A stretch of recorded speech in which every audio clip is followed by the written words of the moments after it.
अस्सलाम वालेकुम नाज़रीन, मेज़बान ज़ैन रज़ा की जानिब से प्रोग्राम उर्दू नामा की इस बाज़ौक़ महफ़िल में आप तमाम अहबाब को खुशामदीद कहते हैं।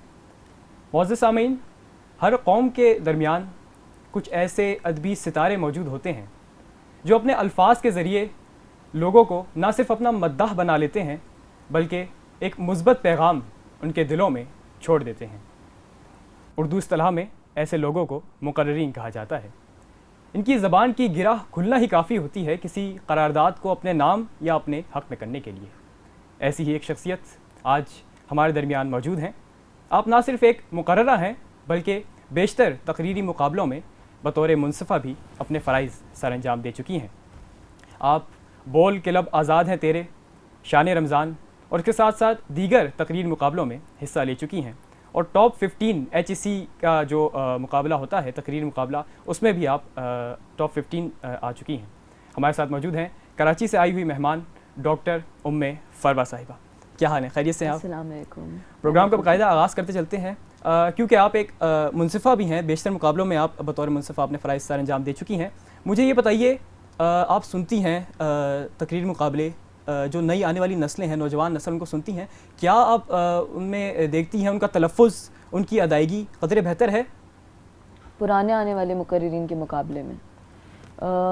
आप देखें कि जब हमने तकरीर शुरू की थी ना, तो इस तरह हमें कोई ट्रेनिंग प्रोग्राम्स नहीं होते थे या हमें इतने ज़्यादा लोग सिखाने वाले नहीं होते थे, क्योंकि हम मुनसिफ़ से सिर्फ मुकाबलों में ही मिला करते थे और उसके बाद वो हमें हमें बातें बताते थे हमारी तकरीर से रिलेटेड, तो फिर बस हम उन्हीं को देखकर सीखते थे। लेकिन आजकल मुकर्रिरीन के पास ये मौक़े मौजूद हैं कि वो ट्रेनिंग्स ले लेते हैं या फिर काफ़ी सारे हमारे पास जो सीनियर मुकर्रिरीन हैं वो उनको सिखाते हैं और काफ़ी सीनियर मुकर्रिरीन के शागिर्द हम देखते हैं कि वो आगे तकरीरी मुकाबलों में, मुकाबला जात में जो है वो हिस्सा लेते हैं। तो इस वजह से मुझे पर्सनली भी यही लगता है कि जो हमारी आने वाली नस्ल के जो मुकर्रिरीन हैं, जो मुझसे जूनियर मुकर्रिरीन हैं सारे, उनका जो तलफ़्फ़ुज़ है वो हमारा वाला जो दौर था उससे भी बेहतर है। उससे बेहतर है। ये बताइए मुझे कि एक अच्छी तकरीर लिखने के लिए, एक अच्छा मुकर्रर बनने के लिए क्या ज़रूरी है कि आपके पास उर्दू अल्फाज का एक वसी दरिया मौजूद हो? क्योंकि अक्सर ऐसा होता है कि आप तकरीर कर रहे होते हैं तो कुछ जुमले आपको भूल जाते हैं, तो उसमें आप ज़रूरी है कि आपकी इल्म में होना चाहिए सब? बिल्कुल, ज़ाहिर सी बात है, अगर आप किसी भी तकरीर की बात करें, भले वो किसी भी ज़ुबान में हो, चाहे वो सिंधी में हो, पंजाबी में हो या इंग्लिश में ही क्यों ना हो, अगर आपके पास ज़ख़ीरा अल्फाज या अल्फाज का समंदर मौजूद नहीं है तो आप कभी भी एक बेहतरीन तकरीर नहीं लिख सकते। और जो आपने दूसरी बात की कि आपसे अक्सर जुमले बीच में आप भूल जाते हैं, तो उन जुमलों को फिर उनका रद्द-बदल करने के लिए उसी वक्त मौके पर जब आप रोस्ट्रम पर मौजूद हैं और सामने ऑडिटोरियम है और सामने मुंसिफ़ीन बैठे हैं और इसमें अगर आप कोई जुमला भूल जाते हैं, तो अगर आपके पास अल्फाज का समंदर मौजूद ना हो तो आप उनको फ़ौरन जो है उनका रद्द-बदल कर ही नहीं सकते।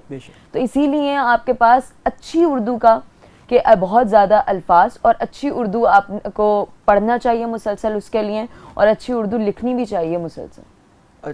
क्योंकि आप एक मुकर्ररा भी हैं और हमारे बहुत से नाज़रीन जो हैं वो मुकर्रर बनना चाहते हैं, बोलना चाहते हैं। मुझे ये बताइए कि बेशतर जो हैं मुनसिफ़ीन वो ये कहते हैं कि आपको एक अच्छी तकरीर लिखने के लिए, एक अच्छी तकरीर बोलने के लिए दो चीज़ों का होना बहुत ज़रूरी है, एक अच्छी लफाजी और एक जो है आपके मजबूत दलाइल। मुझे बताइए किस चीज़ की मिकदार आपकी तकरीर में ज़्यादा होना चाहिए, क्योंकि तकरीर में आपके पास बोलने के लिए 3 से 4 मिनट या 3 से 5 मिनट का वक्त होता है। देखिए, हमारे पास आपको पता है एक तरह की तकरीर तो होती नहीं है। अगर मैं यहाँ पंजाब की बात करूँ या इस्लामाबाद की बात करूँ, यहाँ ज़्यादातर मुकाबला मंजर निगारी होता है, ठीक है?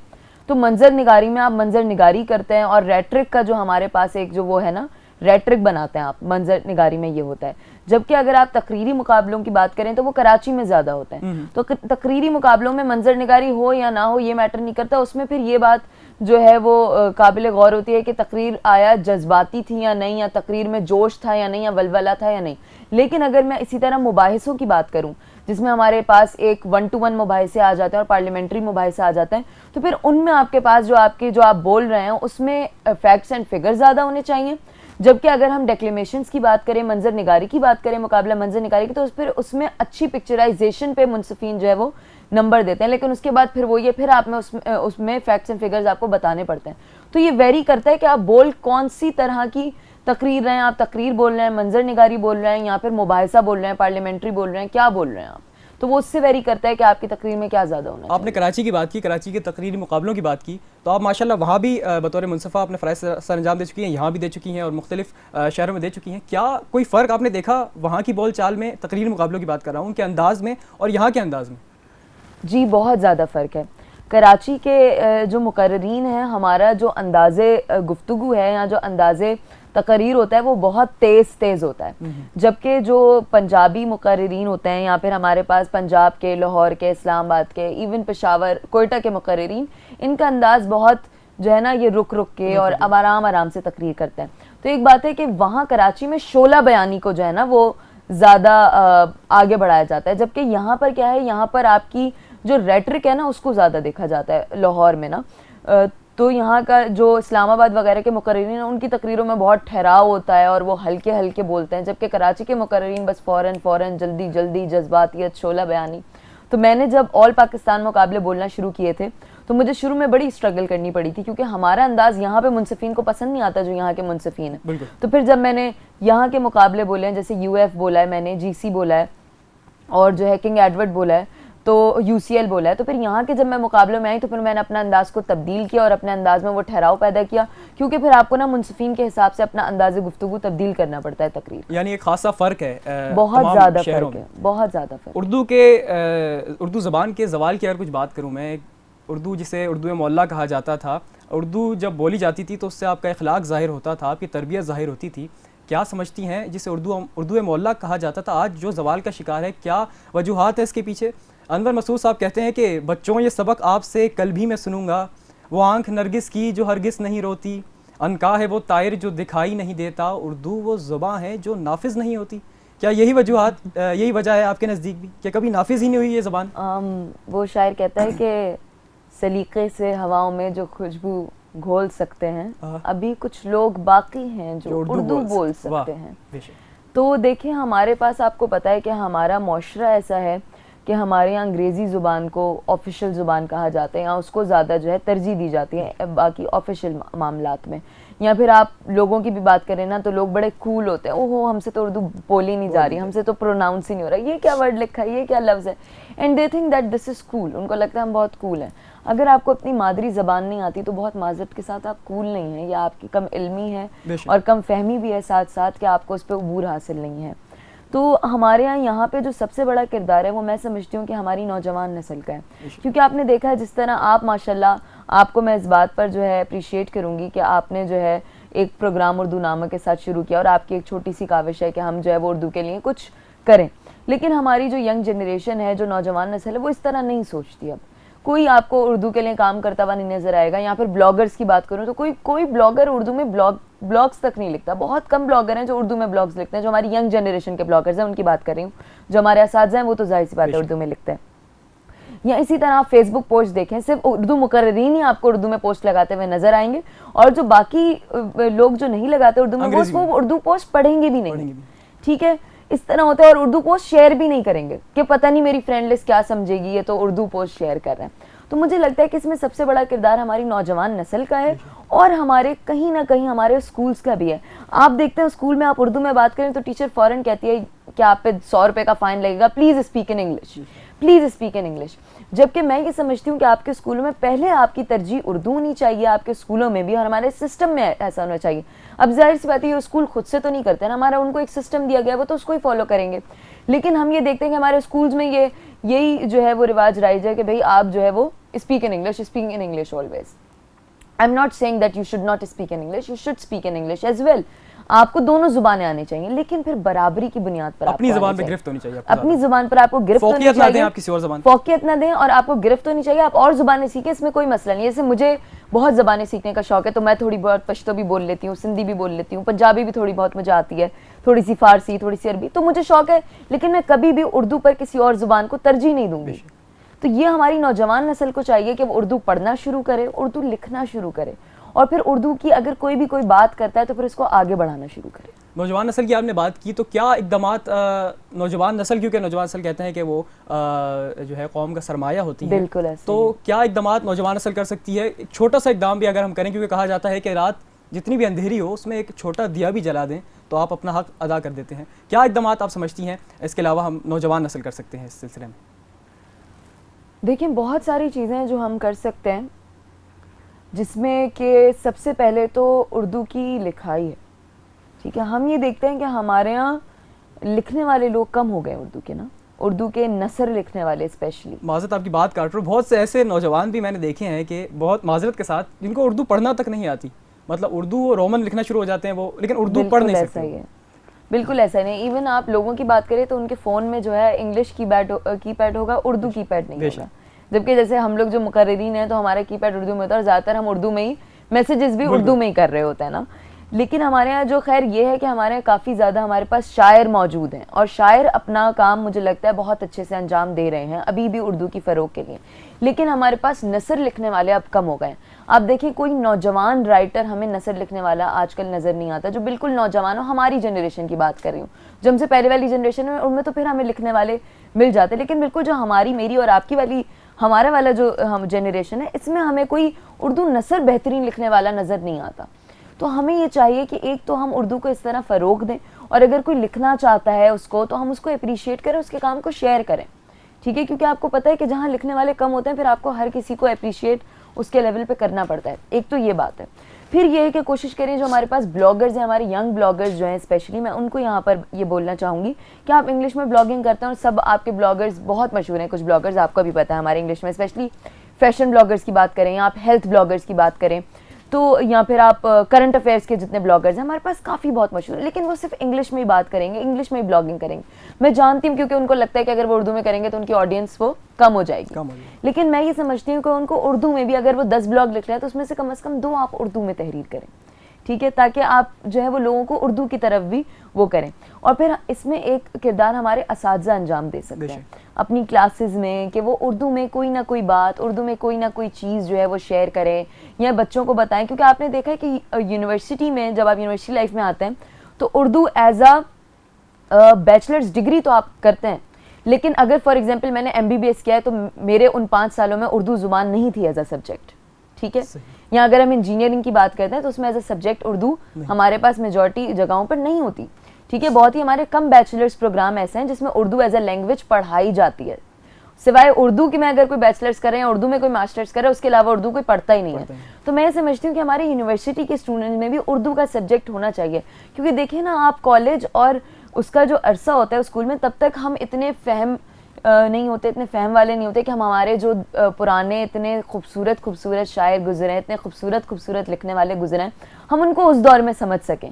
लेकिन अगर उनकी तहरीरें हमारी अभी के सिलेबस में शामिल की जाएं, जो हमारी यूनिवर्सिटी का दौर का सिलेबस है, तो फिर हम उनको पढ़ सकते हैं, उनको समझ सकते हैं। मतलब आप नसीम हिजाजी की बात करें, आप हफीज़ जालंधरी की बात करें, आप अनवर मकसूद की बात करें, आप हबीब जालिब की बात करें, आप जो है इफ्तिखार आरिफ की बात करें, जितने इस तरह के जो हमारे रिबेलियन टाइप जो हमारे शायर गुजरे हैं, लिखने वाले गुजरे हैं, तो हम उनकी तहरीरों को अब अप्रिशिएट कर सकते हैं। अब इफ्तिखार आरिफ की चीज़ें हमें समझ में आती हैं, अब हफीज़ जालंधरी का लिखा हुआ हमें समझ में आता है, अब जो है वो हबीब जालिब का लिखा हुआ हम समझ सकते हैं। लेकिन उस दौर में हम नहीं समझ सकते। तो मैं ये समझती हूँ कि हमारे करिकुलम में लाजमी कोई ऐसी चीज़ होनी चाहिए, और मैं गुजारिश करूँगी अगर ये प्रोग्राम हमारी गवर्नमेंट में से कोई या कोई भी देखे तो वो इस चीज़ पर थोड़ा सा गौर फिक्र करे। मैं आपकी बात का निचोड़ अगर निकालूं तो आप ये कहना चाह रही हैं कि नौजवान नस्ल अगर कुछ लिखना चाहती है, पढ़ना चाहती है, तो उर्दू में पढ़िए, ताकि दूसरे लोग जो हैं, दूसरी ज़बान बोलने वाले लोग मजबूर हो जाएं हमारी ज़बान सीखने के लिए। चीन की मिसाल हमारे सामने है, तो उन्होंने मजबूर कर दिया दूसरों को कि उनकी ज़बान सीखें और वहाँ पर आके जो काम करना है। चीन की बात करें, आप जर्मनी की बात करें, जब तक आप जर्मन नहीं सीखते, जब तक आप चीन नहीं सीखते, आप वहाँ पे कुछ नहीं कर सकते। ठीक है, लेकिन हमारे ये है कि हमारे यहाँ बस जिसको इंग्लिश आती है हम उसको अपना वो बना। मैं ये नहीं कह रही कि इंग्लिश कोई बुरी ज़बान है, इंग्लिश बहुत अच्छी ज़बान है, हर ज़ुबान का अपना एक मज़ा होता है, अपनी खूबसूरती होती है। लेकिन आप एक ज़ुबान को दूसरी ज़ुबान पे फौकियत देकर उस ज़ुबान की खूबसूरती को जो है ना वो ख़त्म कर देते हैं। आपने शायरों की बात की, तो ऐसा हो नहीं सकता कि एक मुकर्रर होने की हैसियत से आप शायरी पसंद ना करती हो। कौन सा ऐसा शायर मौजूदा दौर में या पिछले दौर में आपका पसंदीदा हो, जिससे आप मुतासिर हुई हो, और क्यों मुतासिर हुई, ये बता दीजिएगा। अगर मैं पहले वाली जो हमारे बुज़ुर्ग शायर हैं उनकी बात करूं तो उसमें जैसे हबीब जालिब हो गए, हफीज़ जालंधरी हैं, आपके इफ्तिखार आरिफ हैं, मुझे इनकी शायरी बहुत अच्छी लगती है। इसी तरह अगर या मीर तकी मीर हैं, उनसे और पहले की बात करूँ तो मीर दर्द, मीर तकी मीर, और जो है वो मिर्ज़ा गालिब, हमारे उन जैसे शायर तो फिर हमारे पास आए ही नहीं हैं। और अगर हमारी अभी की यंग जनरेशन की बात करूँ तो काफ़ी हमारे जो है वो नौजवान शौरा हैं जो बहुत अच्छे काम कर रहे हैं, जैसे तहज़ीब हाफ़ी हो गए, जैसे अली ज़रियून हो गए, ज़ुहैर लतीफ़ ने अब लिखना कम कर दिया लेकिन उनकी भी एक दौर में, और अभी एक नए शायर आ रहे हैं उमैर नजमी की शायरी आप पढ़ें, बहुत ज़्यादा इनकलाबी शायरी, बहुत ज़्यादा मुख्तलिफ शायरी। तो मुझे लगता है कि जो हमारी यंग जो शायर है ना, ये काफ़ी अच्छा काम अपने तौर पर जो है वो अंजाम दे रहे हैं। अच्छा, आपके लिहाज से जो नए नौजवान आ रहे हैं, नौजवान शायर आ रहे हैं, आपने देखा होगा कि एक मिलाप है उर्दू और अंग्रेजी का इनकी शायरी में, बिल्कुल। आप क्या समझती हैं, क्या ये ठीक है उर्दू के लिए? अगर ये तकरीर होती तो ये बिल्कुल ठीक नहीं होता, क्योंकि कोड चेंजिंग पर जो है वो मार्क्स डिडक्ट होता है, लेकिन ये तकरीर नहीं है और मेरे ख्याल से शायरी में जहद आनी चाहिए। आप देखते हैं कि जैसे अगर आप सुहेब मुगीरा को आप पढ़ें तो सुहेब मुगीरा अपनी शायरी में जो है वो जियोमेट्री और इस तरह की चीज़ें जो है ना, वो ब्लैक होल और इस तरह की चीज़ें अपनी शायरी में शामिल करता है, तो वो एक नई जहद शायरी में लाए। या उमैर नजमी की बात करें तो प्लास्टर और जंगल, इस तरह के काफ़ी जो पहले इस्तेमाल ही नहीं हुए, मेरा हाथ पकड़ ले पागल जंगल है जो है, इस तरह के वो नई काफ़िए जो वो इस्तेमाल करते हैं। तो मुझे लगता है कि जहद शायरी में आनी चाहिए, और अगर अंग्रेज़ी का कोई लफ्ज़ आप इस्तेमाल कर रहे हैं उसको, तो मेरा ख्याल है कि इतना कोई वो नहीं होना चाहिए, क्योंकि वो एक लफ्ज़ ही तो है, लेकिन उससे जो है वो शायरी में एक जहद आती है। तो क्या आपने कोई शायरी लिखना शुरू की, आप लिखती हैं कुछ? मैंने शायरी नहीं लिखी, लेकिन मैं कभी कभार नसर लिखती हूँ, कभी कभार कोई छोटी सी कोई चीज़ लिख दी, कोई अफसाना लिख लिया। एक छोटा सा अफसाना था मेरा, अगर आप सुनना चाहें तो, कि जिन्ना अस्पताल में रात के 4 बजे पार्किंग की तरफ जाते हुए उसने कहा था कि जैसा आप कहें, तो उसने जवाब दिया कि तुम भी कह सकती हो। उसका ये जुमला कि तुम भी कह सकती हो बार बार उसकी पर्दा समाज से टकराता था और फिर कहीं इर्द गिर्द की दीवारों में गुम हो जाता था। वो वहशत मिटाने के लिए कभी दीवारों पर उसका नाम लिखा करती थी, तो कभी चीख चीख कर उसके नाम को पुकारती थी। एक दिन इसी तरह वो बहुत चीखने लगी और मारकर उठाकर दीवार पर उसका नाम लिखने लगी कि अचानक वो कमरा जहां वहशत और उसकी चीखें थीं, खामोशी छा गई, और पागल खाने के उस कमरे में आकर डॉक्टर ने उसकी नब्ज देखकर बस इतना ही कहा कि अब कभी कह नहीं सकेगी। तो मुझे बहुत शौक है, मैं कभी कभार ऐसी छोटी छोटी चीज़ें। बहुत ही खूबसूरत अदायगी, बहुत ही खूबसूरत तलफ़्फ़ुज़ मैं कहूँगा। अच्छा, एक बुनियादी सवाल डॉक्टर साहिबा, भारत क्या रेख्ता एक वेबसाइट है, आप ज़रूर जानती होंगी। बिल्कुल, करोड़ों लोग उससे जो है मुस्तफ़ीद होते हैं, उससे जो है वो पढ़ते हैं। वेबसाइट नहीं, जो उनका प्रोग्राम वगैरह हर साल यूट्यूब आप देखते हैं, उनका हर साल जो आलमी वो मनाते हैं, या मुसलसल जो उनके प्रोग्राम रेगुलर बेसिस पर होते हैं, बहुत अच्छी काविश है हिंदुस्तान की तरफ से उर्दू की फ़रोग के लिए। तो एक तनकीदी सवाल ये है कि हम उर्दू को परवान चढ़ाने वाले, हमारे पाकिस्तान में ऐसी कोई वेबसाइट आया है या नहीं? अगर मेरे इल्म में नहीं है, आप अगर है ऐसी वेबसाइट तो आप ज़रूर बताइए। अगर नहीं है तो हमें क्या इक़दाम करने पड़ेंगे, क्योंकि आगे आप भी जानती हैं टेक्नोलॉजी का दौर है, हमें अगर उर्दू को फ़रोग़ देना है, उर्दू की तरवीज करनी है, तो हमें यही प्लेटफॉर्म है हमारे पास, टेक्नोलॉजी का इस्तेमाल। क्या कहेंगे आप इस पर? पहले तो मैं इस बात पर हिंदुस्तान को अप्रिशिएट करना चाहूँगी, उनकी नेशनल ज़ुबान नहीं है उर्दू, उनकी तो नेशनल ज़ुबान हिंदी है, लेकिन जो है फिर भी उर्दू के लिए एक इतनी बड़ी काविश उनके पास रेख्ता के ज़रिए मौजूद है, जिसमें उनके प्रोग्राम्स भी होते हैं और जो है वो शायरों को भी बुलाते हैं। पूरी दुनिया से उर्दू शायर, उर्दू नसर निगार वहाँ पर तशरीफ़ लाते हैं, और जो है उनकी वेबसाइट मुसलसल अपडेट होती रहती है, और काफ़ी पूरी दुनिया तकरीबन उससे, और यहाँ तक कि हमारे मुकर्रीन भी उस वेबसाइट से फ़ायदा उठाते हैं। हमारे यहाँ जो है देखिए आप हमारे यहाँ एक वेबसाइट हुआ करती थी उर्दू पॉइंट के नाम से, मैंने भी काफ़ी वो इस्तेमाल किया, उस पर काफ़ी ज़्यादा ज़ख़ीरा मौजूद है, लेकिन उर्दू पॉइंट वो ये कि मुसलसल अपडेट होना बंद हो गई है। ठीक है, तो मैं ये समझती हूँ कि हमारे पास भी कोई एक ऐसा प्लेटफॉर्म जिसमें कि हमें गवर्नमेंट सपोर्ट हासिल हो। आपको पता है पाकिस्तान में कोई चीज़ इनिशिएट करके उसको आलमी सतह पर ले जाना बहुत मुश्किल काम है, अगर आपके पास गवर्नमेंट या स्टेट की सपोर्ट ना हो।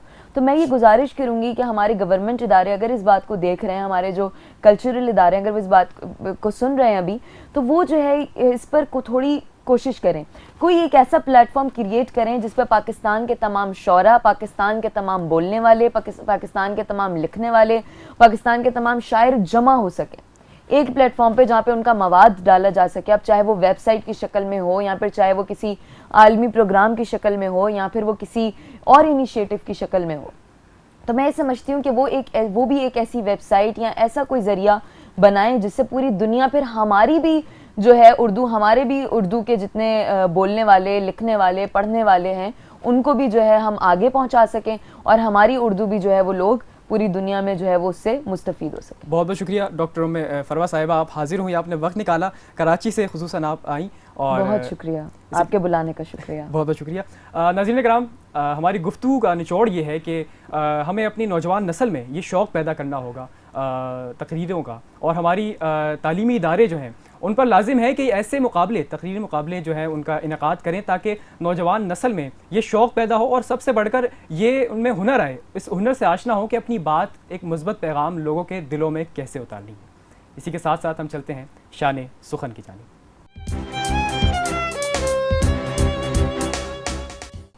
शान सुखन में आप तमाम अहबाब को खुशामदीद कहते हैं। आज जिस नज़म का इंतखाब मैंने किया है, फैज़ अहमद फैज़ साहब की ये नज़म है, और इसमें उन्होंने इस माशरे के निज़ाम को तनकीदन जो है उसकी तस्वीर कशी की है। आप लिखते हैं कि जिस देश से माओ बहनों को अगियार उठा कर ले जाएं, जिस देश से कातिल गुंडों को अशराफ छुड़ा कर ले जाएं, जिस देश की कोर्ट कचहरी में इंसाफ टकों पर बिकता हो, जिस देश का मुंशी काजी भी मुजरिम से पूछ के लिखता हो, जिस देश के चप्पे चप्पे पर पुलिस के नाके होते हों, जिस देश के मंदिर मस्जिद में हर रोज़ धमाके होते हों, जिस देश में जाके रखवाले खुद जाने ले मासूमों की, जिस देश में हाकिम जालिम हो सिसकी न सुने मजबूरों की, जिस देश के आदिल बहरे हों आहें न सुने मासूमों की, जिस देश की गलियों कूचों में हर सिमत फहाशी फैली हो, उस देश के हर एक लीडर पर सवाल उठाना लाजिम है, उस देश के हर एक हाकिम को सूली पे चढ़ाना लाजिम है, उस देश के हर एक हाकिम को सूली पे चढ़ाना लाजिम है। इसी के साथ साथ हमारे प्रोग्राम का अख्ताम हुआ चाहता है। ज़िंदगी रही तो इंशाअल्लाह फिर मुलाकात होगी अगले प्रोग्राम में अगले मेहमान के साथ। तब तक के लिए अपने मेज़बान मोहम्मद ज़ैन रज़ा को उर्दू नामा से इजाज़त दीजिए। अल्लाह हाफ़िज़।